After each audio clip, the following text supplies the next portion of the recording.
Бишкекке жакын жерде жайгашкан чарба бир нече жылдан бери жогору түшүм бере турган үрөндөрдү даярдап келатат. Өлкөнүн ар аймактарынан дыйкандар буудай, арпа жана беденин уругун алуу үчүн кайрылышат. Всегда в любом отношении урожайность зависит всегда от семян. Түшүмдүн көлөмү эң биринчи кезекте үрөндүн сапатына байланыштуу. Көпчүлүк майда чарбалар мурда эмнени өстүрсө, ошону эле урук катары колдонуп келатышат.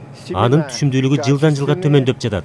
Биз себиле турган дан өсүмдүктөрүн атайын техника менен тазалайбыз. Себеби ар бир урук бирдей көлөмдө болушу керек. Себилерден мурда көп сыноодон өтөт. Жыл сайын алган түшүмүн толугу менен сатып, кайра бизден жаңы үрөндү алгандар бар. Алар 1 гектардан 40-45 центнерден, айрымдары 55-60 центнерден түшүм жыйнап жатышат. Жогору түшүм бере турган үрөндү даярдоо аз эмес эмгекти талап кылат. Чарбанын чыгымдары, көйгөйлөрү да бар. Техниканын жарымын жартылай жаңырттык. Жармалары Союздун убагында калган техникалар.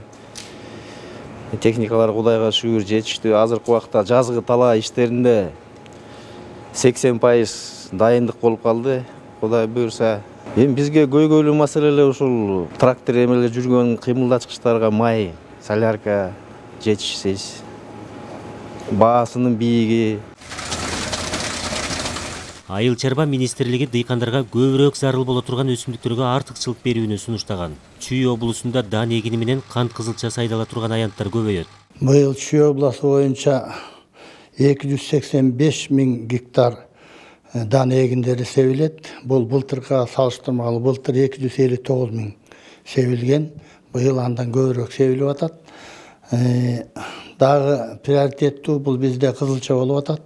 Эгерде былтыр 8400 гектардан көбүрөөк кызылча эгилсе, быйыл 14 000 гектар кызылча эгилген жатат. Себеби эмнеде?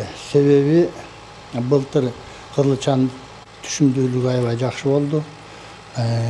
Өзүнүн кызылча өзүнүн рентабельности боюнча эң пайдалуу баягы культура болуп эсептелгенден быйыл дыйкандар кызылчага көп көңүл буруп атышат. 2022 жылы Кыргызстанда буудайдын орточо түшүмү гектарына 25,5 центнерден туура келди. Көпчүлүк муну жогору көрсөткүч деп эсептебейт. Андыктан сугат суу менен камсыз болуу гана эмес, үрөндүн сапатына да көңүл буруу зарылчылыгы айтылып келатат. Калыгул Асанбаев, Нуркамил Асанов, Ала Тоо 24.